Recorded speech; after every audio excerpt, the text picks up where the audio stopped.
ever heard of a doll that it can like ruin your life. I mean, seriously, like we're talking curses, mysterious accidents, and just straight up weirdness. Sounds like something out of a movie, right? But nope, this is real life, or well, as real as a haunted doll in Key West can get.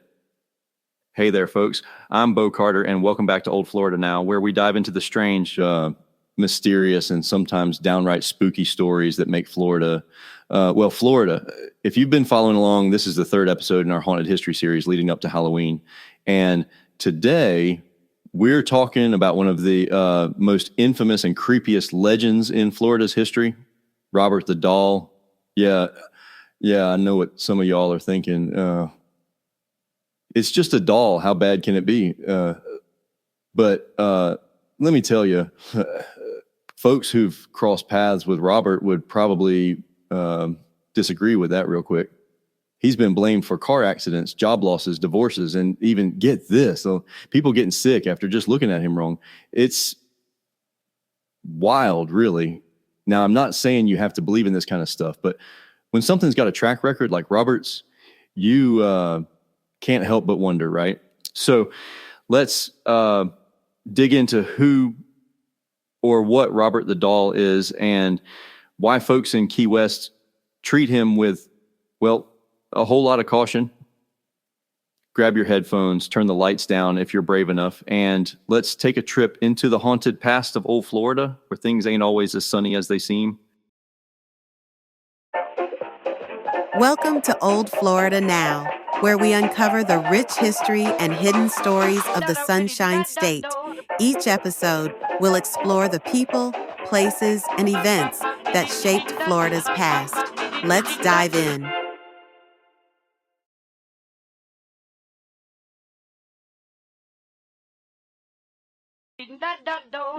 Thanks for listening to Old Florida Now. Stay tuned for more stories from the Sunshine State's past. Until next time.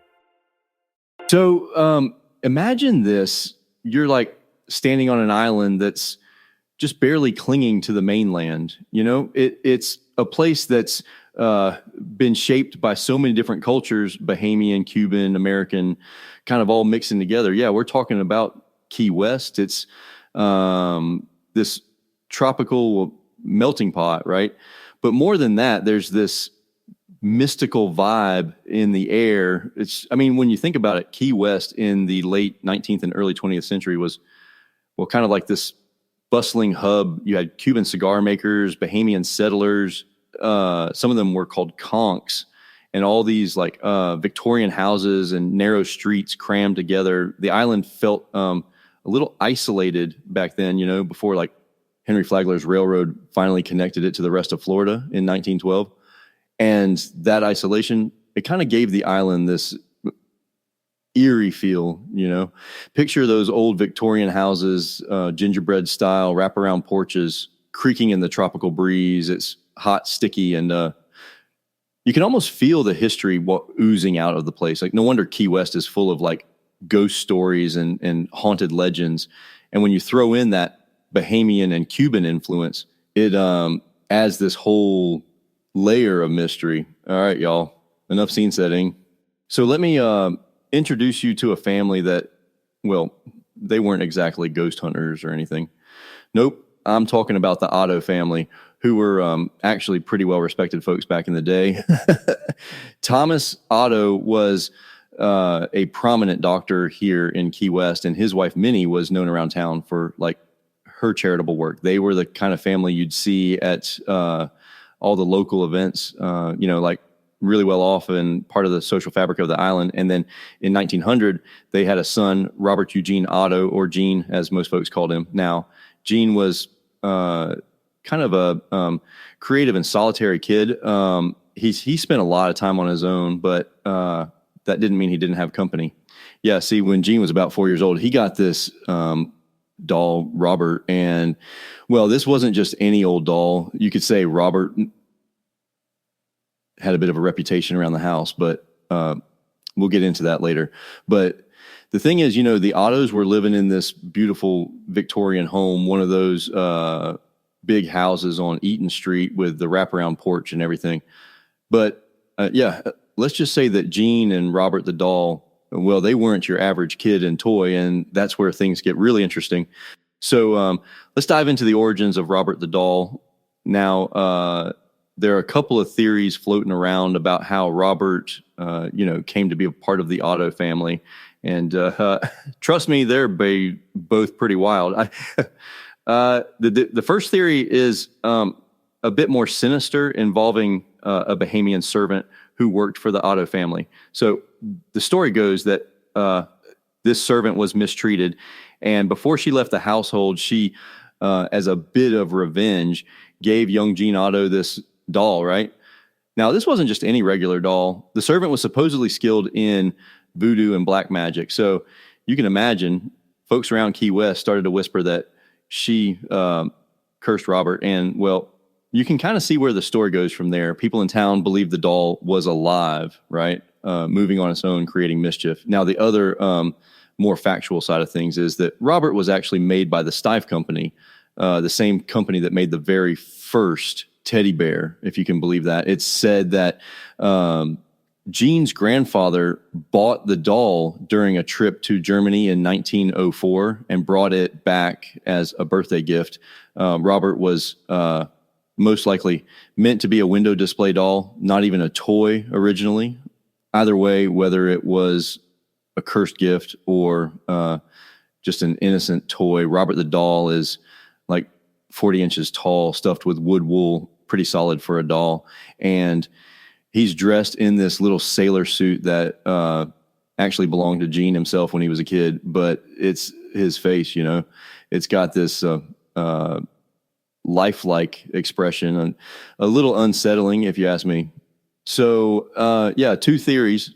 Was Robert a cursed parting gift from a mistreated servant, or just a one-of-a-kind doll with a lot of bad luck attached to him? I guess that's for you to decide. So the relationship between Gene Otto and Robert the doll wasn't exactly your average childhood friendship, if you catch my drift. From the time Gene was just a little kid, he and Robert were inseparable.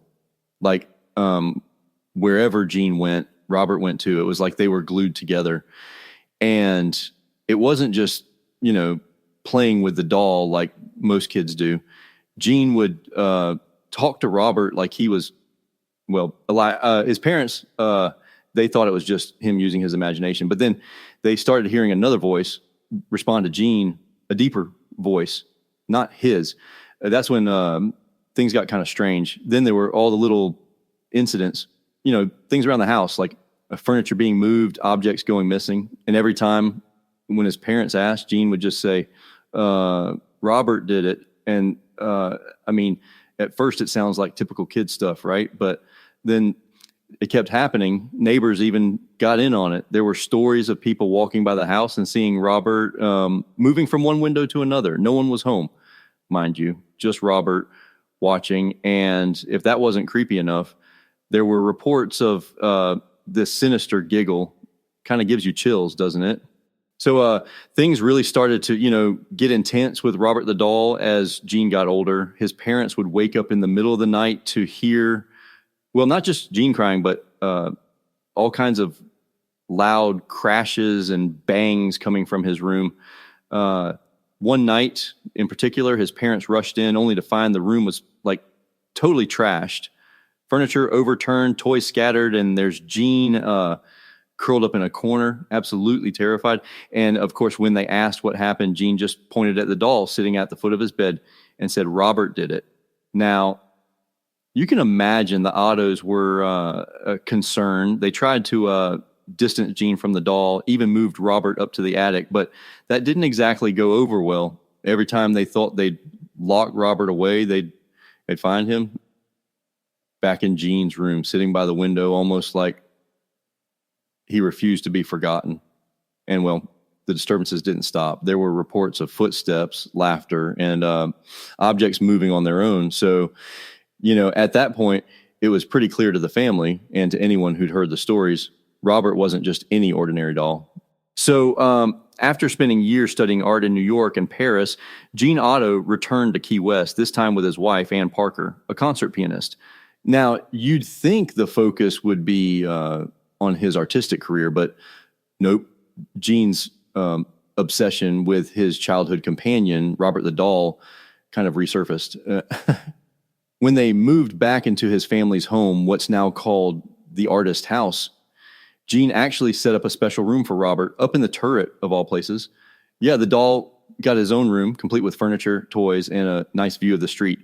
And neighbors, well, they started talking. They claimed they could see Robert moving from window to window on his own. Some even reported hearing like a creepy little giggle echoing from the house. And, you know, poor Anne, she wasn't too keen on Gene's unusual relationship with the doll. She tried to keep Robert locked away in the attic, but that didn't last long. Robert had a habit of, making his way back to that turret room like he wanted to keep an eye on things. So Ann Otto was not a fan of Robert the doll, like at all. From the moment she and Gene moved back into his childhood home, she felt uneasy around that doll. And, it wasn't just a, I don't like dolls kind of thing. It was deeper. She'd hear strange noises at night, footsteps when no one was there, and sometimes objects would get thrown across the room. It wasn't long before she started blaming Robert.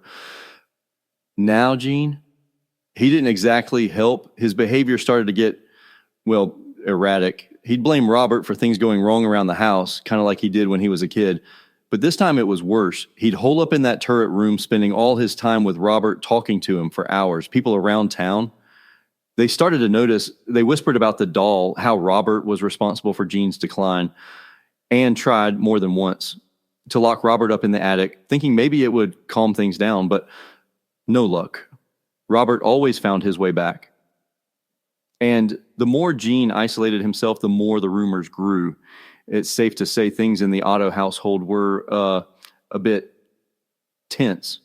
So after Gene Otto passed away in 1974, his wife Ann didn't waste much time before moving out of the family home. But one thing she did leave behind was Robert the doll, still tucked away in the attic.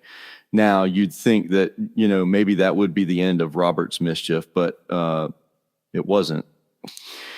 A new family moved in, and their 10-year-old daughter, she found Robert. At first, she was excited, right? I mean, what kid wouldn't be happy to discover a doll in the attic? But that excitement didn't last long. The little girl started having these awful nightmares. She claimed that Robert wanted to hurt her, and soon the parents, they weren't too keen on keeping him around. Strange stuff kept happening. The doll would move on its own, objects would get knocked over, and there were even reports of that sinister little giggle echoing through the house. It wasn't long before the new owners decided, you know what, maybe Robert belongs somewhere else. And that's when they donated him to the East Martello Museum. So after Robert the doll was donated to the Fort East Martello Museum in 1994, the staff there, they were pretty skeptical at first. I mean, a haunted doll? Come on, right? But that changed pretty quickly. It didn't take long before museum employees started noticing weird things. Electronic equipment would malfunction around Robert, cameras, and even lights would just cut out. And people started to feel a little uneasy whenever they got too close. And here's the thing. There are some rules when you visit Robert. You have to ask his permission before you take a photo. If you don't, bad luck seems to follow. Visitors have reported all kinds of strange stuff, car accidents, financial problems, even health issues, all after, taking a quick snap without asking. And here's where it gets even weirder. The museum gets letters, and I mean a lot of them, from people apologizing to Robert. They're like, sorry, Robert, I didn't ask permission. People write in about how they've had awful luck ever since visiting him, and they're begging for his forgiveness. One letter reads something like, I'm sorry for looking at your picture online. Please don't curse me. And yeah, there's even one where someone said, I was curious about you, but now I'm scared. Please forgive me. The museum's got stacks of these letters. It's it's wild.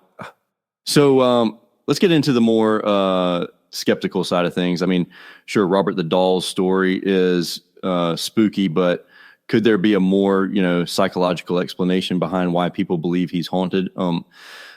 One possible explanation is something called pareidolia. That's where our brains tend to see faces or even consciousness in objects, like when you see a face in the clouds or on the surface of the moon. So when people see Robert with his little sailor suit and those beady eyes, it's easy for them to think, whoa, this doll is alive. But it's just our minds playing tricks on us, turning random shapes into something familiar. And then there's the power of suggestion, right? You hear stories about Robert causing bad luck or laughing when no one's around. And suddenly you start to, notice every little weird thing happening after you visit him. It's kind of like a collective storytelling experience that snowballs over time. And before you know it, you've got an urban legend. Folklore and urban legends like Robert's tend to stick around because of, how they're passed down. People love sharing spooky stories, and every time they do, the details get a little more exaggerated, a little more sinister. This oral tradition is part of what makes Robert's legend so powerful. Over time, it becomes a part of local culture, a shared experience that keeps growing. So let's talk about the investigations into Robert the Doll. Paranormal investigators have spent years trying to capture evidence of Robert's supposed haunting. And, they've come up with some pretty wild stuff. We're talking EVPs, electronic voice phenomena, where investigators claim to have captured like eerie voices that weren't there at the time. Some of these recordings are said to sound like whispers or even giggles, right around Robert. And then there are those strange photographs and video footage people swear show Robert moving slightly, like he's in one spot, but then a frame or two later, he's in a different position. But here's the thing. None of this has really been, scientifically proven. Paranormal research teams use a lot of gear, but as some experts will tell you, the equipment they use can be prone to interference. Well, low quality cameras and audio recorders can give false positives, making people think they've caught something paranormal when it's just electrical interference or a technical glitch. Now you've got folks like Noah Lee from the Paranormal Investigators of Milwaukee who say that a lot of this stuff can be debunked. They've gone into cases with the intention of finding logical explanations, and often they're able to replicate those so-called hauntings by showing how environmental factors or faulty equipment could be to blame. But of course, every now and then they get something weird enough that even they can't explain it. But whether you believe Robert is haunted or not, the fact remains people keep experiencing strange things around him. And those stories, they just keep piling up. So Robert the Doll isn't just a spooky story. He's actually kind of a big deal for tourism there in Key West. Thousands of people come to see him every year at the Fort East Martello Museum. And, he's become a bit of a paranormal celebrity. He's been featured on TV shows, documentaries, and even has his own line of merchandise. It's safe to say Robert's legend has had a big impact on Key West tourism scene. And it's not just about the spooky stuff. The local economy has definitely benefited. People come to see Robert, sure, but then they're also booking ghost tours, staying in hotels, and spending money at restaurants. He's become this draw for anyone seeking out the paranormal. But, with all that attention comes the challenge of preserving the story's integrity. The folks at the museum work hard to balance the commercial side of things with respect for the legend. There's this fine line between making Robert accessible to curious visitors and making sure his story doesn't just turn into a tourist gimmick. You see efforts like that with things like Robert's dedicated room, the respectful atmosphere at the museum, and even the rules about asking permission before you take a picture. So yeah, whether you believe in the paranormal or not, there's no denying that Robert has cemented his place in Florida's haunted history, and he's still keeping folks coming back for more. So after all the stories we've shared about Robert the Doll, it's hard not to wonder, right? Like, why does this story keep going? Why do people keep coming back to him year after year, generation after generation? Maybe it's because Robert's legend is this perfect intersection of history and mystery. I mean, sure, it's spooky, but there's something deeper. It taps into that part of our minds that's always searching for answers, trying to make sense of the things we can't fully explain. Is it just our imagination running wild, or is there something more to it? And whether you believe in the supernatural or not, there's no denying the chilling allure of Robert the Doll. He's like this constant reminder that history isn't always what it seems. That sometimes there's a little mystery hidden in the folds of the past. Well, if you're brave enough to visit him at the Fort East Martello Museum, maybe you'll see or hear something you can't explain either. All right, folks, that's all for today's episode of Old Florida Now. Thanks for tuning in. And remember, if you ever meet Robert the Doll, don't forget to ask for permission before snapping a photo. You don't want to test your luck with this one.